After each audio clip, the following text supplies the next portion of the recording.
If you're thinking of selling digital products on Etsy, or you've started a shop and you're not really getting the traffic and sales you want, this video is for you. Hi, I'm Sandra, and I talk about selling digital products online to make passive income. So if you're currently building your digital product business like I am, be sure to subscribe and hit that bell so you're notified every time I post a new video every week. I've been selling printables on Etsy for over a year, and I absolutely love it. It's a super fun and creative side hustle that brings me passive income every month. So now I want to help you start your printable shop the right way with my top 10 tips that have really helped my shop grow. Before I forget, I've created a free Etsy printable shop checklist that you can grab from the description box down below right after this video. First things first, if you're just opening a shop, you can use my link in the description box that will allow you to open your shop with 40 free listings. Etsy charges 20 cents per listing, so this will help you save a little bit of money in the very beginning. It's super straightforward, just follow the prompts, and if you do run into any technical issues, I would contact Etsy support directly. Just keep in mind that you will need one product ready to go when you open your shop, so you can watch this video here where I show you how to create printables and upload them to Etsy from start to finish. The reason I started selling digital products on Etsy over any other platform is because Etsy makes it super simple to upload products. On top of that, there's already an existing large audience that's shopping on the platform every single day. So not only are you able to tap into that, but Etsy promotes your products because their goal is to make money. Now, when you're opening your shop, you will need to come up with a shop name. And I really don't want you to overthink this because you can always change it later. Just think of words that would reflect your brand. And then I would check other social media platforms to see if that name is available, just so that you can keep everything consistent with the same name. I would also recommend starting with a broad shop name rather than very specific, because you may want to add new products later or maybe even pivot your niche. So for example, if I were starting a new printable shop, I would rather choose something like Printables by Sandra D rather than Wedding Invitations by Sandra D. Because if I chose the second option, I better only be sticking to wedding invites and not really adding different types of products or wanting to pivot my niche later. So I hope that makes sense. Let's start with tip number one, which is to block time to work on your shop. Creating and maintaining an Etsy shop is like any other business. It takes a lot of work. And when you start, you'll see that there's a lot of tasks that you're going to be taking on, like doing research on your products, creating your products, uploading your products, promoting your shop, and maintaining it overall. And I don't know about you, but I have a very busy lifestyle. So what I do is block specific time every single week to work on my shop, and I batch my work. So for example, I will choose maybe 1 or 2 hours of the week to just sit down and work on new listings. Put away your phone, close all distractions, and focus on one task for your shop at a time. You'll be amazed at how much more productive you are and how much more you'll get done by doing it this way. Then I will block off another hour or two a different day of the week to just upload products to my shop. This will also help you stay consistent, which is key to growing your shop. Number two is decide on what products you want to sell. I think the number one question I get is, what do I do if I have too many product ideas? I remember after I posted this video here, I had a lot of people coming to me saying,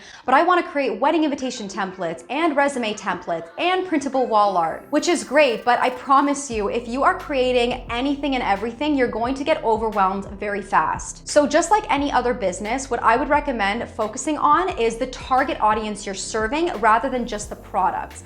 So for example, in my shop, I sell printable wall art, printable planners, and printable cards.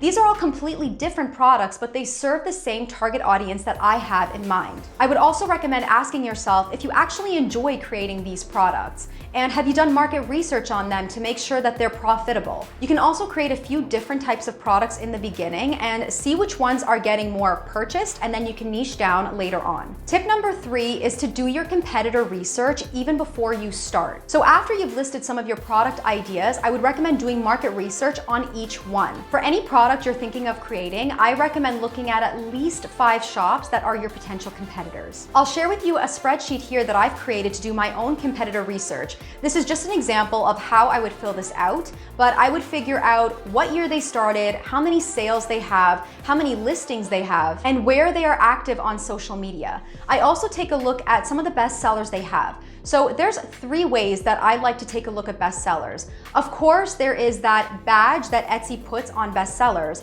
but you can also take a look at products that have been added to people's basket, because this tells me this is a popular product. One of my other favorite ways is to click on the actual shop, scroll down, and take a look at the reviews.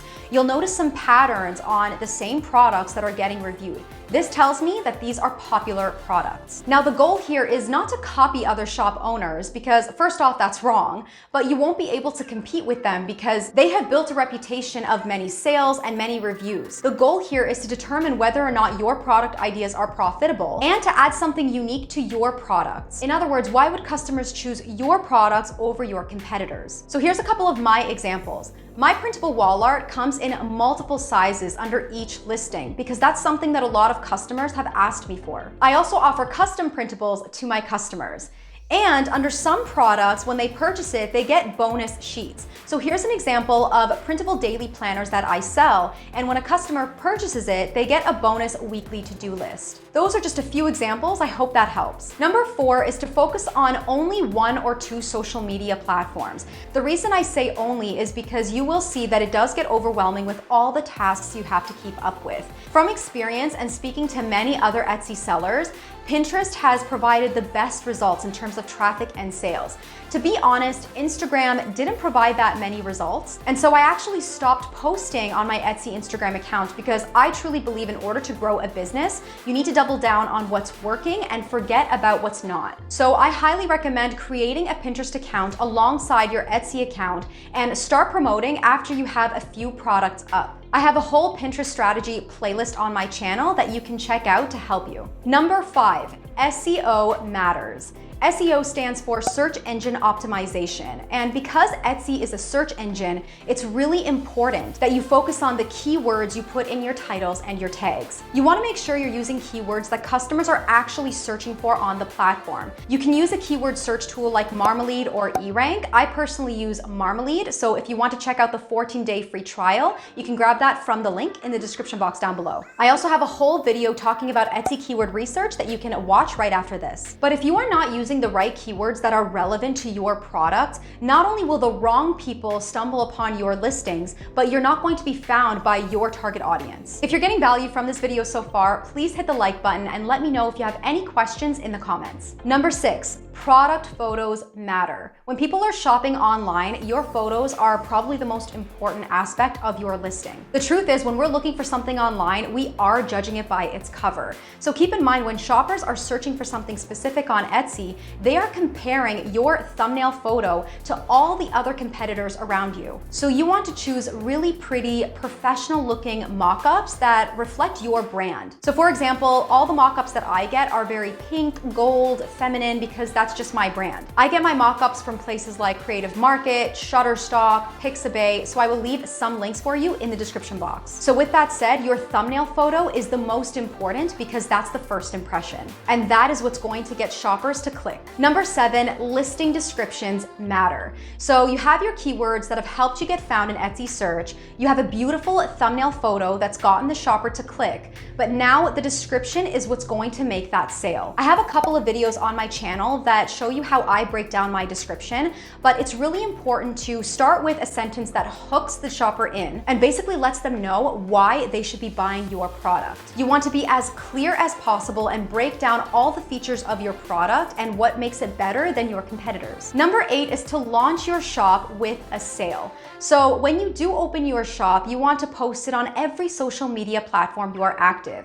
And that means your personal Instagram account, your Facebook account, maybe an email list if you have one. Let your friends, family, and existing audience know that you've just opened a shop, and they can recommend your target audience, if they know anyone, to visit your shop. Now, I don't mean launch it and promote it once and be done with it. You want to be promoting this on a consistent basis. The reason I say start with a sale is because it will boost your listings in the algorithm, and shoppers are able to filter for only sale items. So this is another way to boost your listings. Number 9 is probably one of the most important, and that is mindset work. It is not easy starting any type of business, and remembering your why is super important. You want to remember why you started the shop in the first place and why it's important for you to have a successful shop. shop. This is really important in the very beginning, especially because it will take time to be picked up in the algorithm and make sales. And if something is not working out, it's not a signal to give up, it's a signal to maybe pivot your strategy. Number 10 is my favorite one, and that is to know your analytics.